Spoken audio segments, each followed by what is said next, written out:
When were mutual funds created? What were the three types, and why were they made?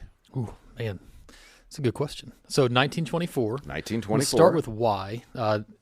The reason that they were created is because the stock market at that time, think of the Roaring '20s, was taking off, and there's a lot of wealth that was being created in America, and people that were able to buy stocks typically had what we call older money, or money that they could get into the market, and stocks were very expensive. And the average person, or the trading of stocks, was very expensive. The trading of stocks. Okay.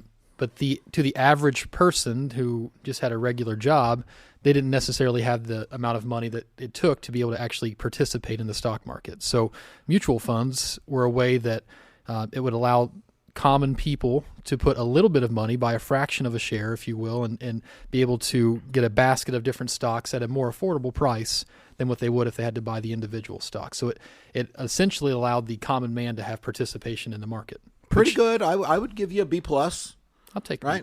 I'll give you a B+ on the spot. on B+, that one. all right. So you have to think about this. So back then, 1924, if you were going to buy or sell stocks, right, you had to have somebody in Philadelphia, Boston, New York, Chicago, right? Mm-hmm. Those are the four primary trading locations, if you will, right?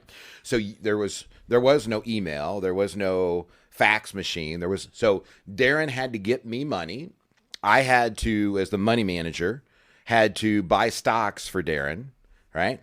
And then I had to, in my ledger on paper, right? I used to deliver newspapers in Muncie, for the Muncie Star, right? And I had a ledger from Hooks, the drugstore. You got to be really old to keep up with me some days, right? Where I would write down the Hardesty family, and I would be able to check off whether they paid me or not, right? So that I knew that I'd been covered for the cost of the paper and for my time and service of delivering it. Mm-hmm. That's what the broker had to do, and everybody wanted to be involved in the market.